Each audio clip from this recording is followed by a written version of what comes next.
Sir இப்போ நம்ம வந்து அட்வொகேட்னா யார், லாயர்னா யாருன்னு பார்த்தோம்.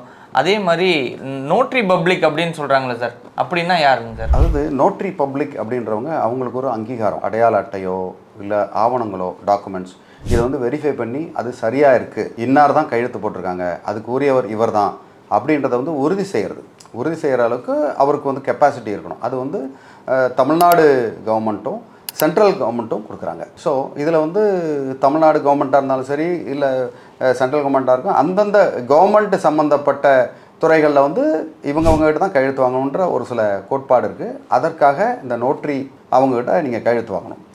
நம்பர் 1. அது தவிர்த்து இப்போ வந்து ஒரு நோட்ரி இருக்கிறாங்க, அவங்க வந்து டாக்குமெண்ட்டை வெரிஃபை பண்ணுறாங்க அப்படின்னு வரும்போது அது வந்து உறுதி செய்யும் இந்த டாக்குமெண்ட்டு கரெக்டானது, அதில் உரியவர் தான் அதை வச்சுருக்கிறாரு, இது வந்து ஒரிஜினலாக இந்த யூனிவர்சிட்டியிலேருந்து தான் கொடுத்தாங்க, ஒரு எஜுகேஷன் சர்டிஃபிகேட்டாக இருந்தால் அப்படின்றத கரெக்டாக அது சர்டிஃபை பண்ணணும். அந்த சர்டிஃபையிங் அத்தாரிட்டி தான் வந்து இந்த நோட்ரி. சார், ஒரு நோட்ரி பப்ளிக் ஆகணும்னா உங்களுக்கு என்ன தகுதி தேவை இருக்குது சார்? பொதுவாக நோட்ரி பப்ளிக் ஆகணும்னா 7 வருஷம் பயிற்சி முடிச்சிருக்கணும். பார் கவுன்சில் என்ரோல் பண்ணி பயிற்சி முடிச்சிருந்தீங்கன்னா அது ப்ராக்டிசிங் அட்வொகேட்ஸாக அவங்களுக்கு அந்த தகுதி வரும். அதுக்கப்புறம் அப்ளிகேஷன் போட்டு அந்த தகுதியை அதை பெற்றுக்கலாம். சார், ஒரு நோட்ரி பப்ளிக்கு முக்கியமாக என்னென்ன அதிகாரங்கள் இருக்குது சார்? பொதுவாக நோட்ரி பப்ளிக் வந்து எப்படின்னா, பல இடங்களில் ஒரு சில கான்ட்ராக்ட்ஸு மற்ற ஆவணங்களுக்கு வந்து நோட்ரி கிட்ட கையெழுத்து வாங்கணும் அப்படின்னு நிறைய இடத்துல இருக்கும். பல இடங்களில் வந்து அதை ஒரு என்ஃபோர்ஸ்மெண்ட்டாக இருக்கும். ஸோ அவங்க மட்டும்தான் அதை வந்து அந்த கையெழுத்து போட முடியும். அந்த நோட்ரிக்கு நம்பர் இருக்கும், பர்டிகுலர்லி அந்த நம்பர் நோட்ரியில் இவங்க தான் கையெழுத்து போட முடியும் அப்படின்ட்டு. ஸோ அவங்க வந்து வெரிஃபை பண்ணி அதை போடுவாங்க. அது வந்து ஒரு சிறப்பு அதிகாரம் தான். அது குறிப்பிட்ட ஏதாவது சேவையை குறிப்பிட்டு சொல்ல முடியுங்களா சார்? இதுக்கு கண்டிப்பாக இவங்கள்ட்ட நம்ம பார்க்கணும் அப்படின்னு சொல்லிட்டு குறிப்பிட்டு அப்படின்னு நீங்கள் சொன்னீங்கன்னா பல துறைகள் இருக்குது. இப்போ ஒரு கான்ட்ராக்ட் ஆகட்டும், அரசாங்க சம்மந்தப்பட்ட வேலையாகட்டும், ஒரு எஜுகேஷன் சம்மந்தப்பட்ட குவாலிஃபிகேஷன் சர்டிஃபிகேட் ஆகட்டும், அதெல்லாம் வந்து நீங்கள் வந்து நோட்ரி கிட்ட நீங்கள் கையெழுத்து வாங்க வேண்டிய ஒரு விஷயம் அது அப்படின்றதுனா அவங்ககிட்ட மட்டும்தான் வாங்க முடியும். அது ஒரு அதிகாரம் தானே சார். இதுக்கான ஒரு நோட்ரி பப்ளிக் அணுகும் போது அவங்களுக்கான செலவு கட்டணம் எவ்வளோன்னு தெரிஞ்சுக்கலாமா? செலவு கணக்குன்னு பார்த்தீங்கன்னா அட்வொகேட்டை பொறுத்த வரைக்கும் நோட்ரியும் அட்வொகேட் கிட்டத்தட்ட அந்த மாதிரி கணக்கு தான். நீங்கள் வந்து 100 ரூபாயிலேருந்து 2500 வரைக்கும் ஒரு கையெழுத்துக்கு வாங்கக்கூடிய சூழ்நிலை இங்கே இருக்குது சென்னையை பொறுத்த வரைக்கும். மற்ற ஊர்களில் வந்து வெவ்வேறு ஊரில் ஒரு மாதிரி அந்த இது பண்ணுவாங்க. இதுவும் வந்து ஒரு சர்வீஸ் தானே. கையெழுத்து போடுறது வெரிஃபை பண்ணுறதுன்றது ஒரு சர்வீஸு, மற்ற காய்கறி வியாபாரம் மாதிரி கிடையாது. அதனால் இந்த விலை நிர்ணயம்னு கிடையாது. அதனால் அவங்கவுங்க மனசாட்சிப்படி இது சரின்னு இதெல்லாம் அவங்க மனசாட்சிக்கு அது சரின்னு படுதோ அந்த வேலை தான். ஒரு நோட்ரியோட சேவையை பெறுறதுக்கு நமக்கு எவ்வளோ நேரம் செலவாகும் சார்? சுமார் அது ஒரு டாக்குமெண்ட் ஒன்று இருக்குது அப்படின்னா ஒரு எஜுகேஷன் சர்டிஃபிகேட் வந்து அது உறுதியாக அவங்க தானான்னு பார்க்குறதுக்கு அது ஒரு சில மெத்தட்ஸ் வந்து வச்சுருப்பாங்க நோட்ரியில். அந்த மெத்தடை வச்சு ரைட்டு இது வந்து ஒரிஜினலான இது சர்டிஃபிகேட்டு, அது மாதிரி ஒருத்தர் நேரில் வந்திருக்காரு, அவரோட கையெழுத்தா, ரைட் நீங்கள் தானா அப்படின்னு பார்த்து அந்த ஐடி ப்ரூஃபை பார்த்து இவர் தான் அப்படின்னு ஐடென்டிஃபை வந்து நம்ம வந்து பண்ணணும். ஸோ அப்படி இருக்க பட்சத்தில் உங்களுக்கு சுமாராக ஒரு 1/2 மணி நேரத்துலேருந்து 3/4 மணி நேரம் ஆகும். அவ்வளோதான்.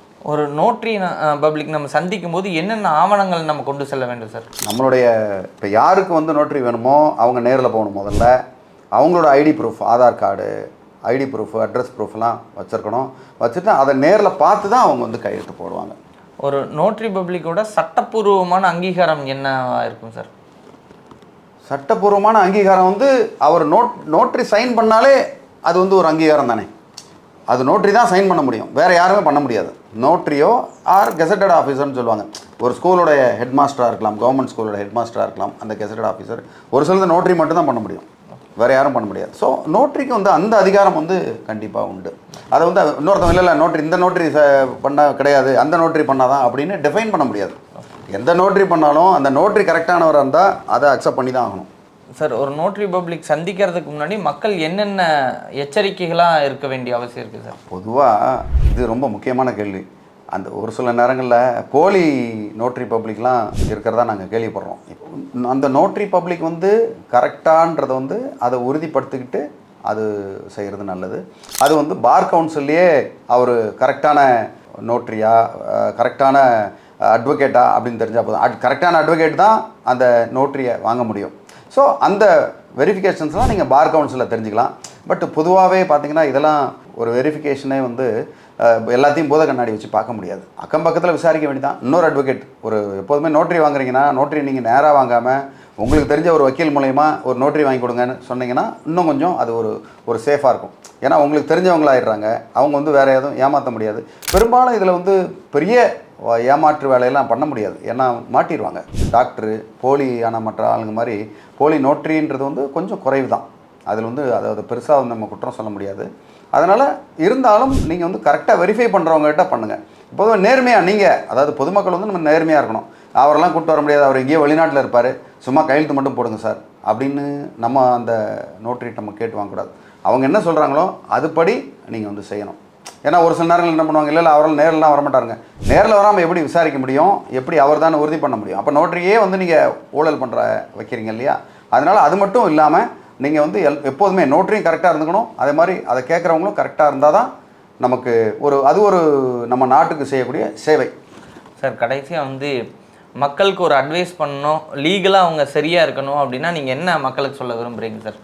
பொதுவாக நோட்டரின்றது ஒரு சில பேர் எப்படின்னா அவங்க ஜட்ஜு மாதிரி நினச்சிக்கிறாங்க. இப்போ என்கிட்ட கூட ஒரு கிளைண்ட் ஒருத்தர் என்கிட்ட வந்தவங்க என்ன சொன்னாங்க, சார் நாங்கள் வந்து நோட்டரிக்கு முன்னாடி கல்யாணம் பண்ணிட்டோம், இந்த பாருங்க நோட்டரி கையெழுத்து போட்டிருக்காரு கல்யாணம். அதெல்லாம் செல்லாதுங்க. அது நோட்டரிக்கு அதுங்க நோட்டரி வந்து நீங்கள் ஒரு மேரேஜ் சர்டிஃபிகேட் கொடுத்து இது கரெக்டானு செக் பண்ணி நோட்டரி கையெழுத்து வாங்கினா அது ஓகே. ஆனால் நோட்டரியே கல்யாணம் பண்ணி வச்சார், எனக்கு அவர் முன்னிலையில் வந்து கல்யாணம் நடந்தது, எனக்கு வந்து நோட்டரி மேரேஜ் அப்படின்னு என்கிட்ட சொன்னாங்க. அப்படி ஒன்றுமே கிடையாது.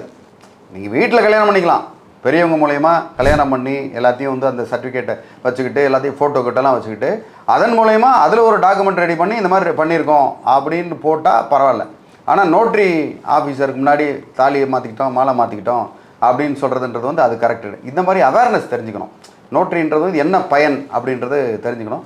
மேலும் உங்களுக்கு வேறு ஏதாவது இது சம்மந்தமான தகவல்கள் பிரச்சனைகள் ஏதாவது இருந்ததுன்னா தாராளமாக என்னை வந்து வாட்ஸ்அப் பண்ணலாம், இமெயில் பண்ணலாம், இல்லை என்னை வந்து நேரில் கூட மீட் பண்ணலாம். ஒரு சில கான்ஃபிடென்ஷியல் நேரில் தான் மீட் பண்ணணும்னா தாராளமாக என்னை மீட் பண்ணலாம். உங்களுக்கு உதவி செய்கிறது காத்துக்கிட்டு இருக்கேன். நன்றி, வணக்கம்.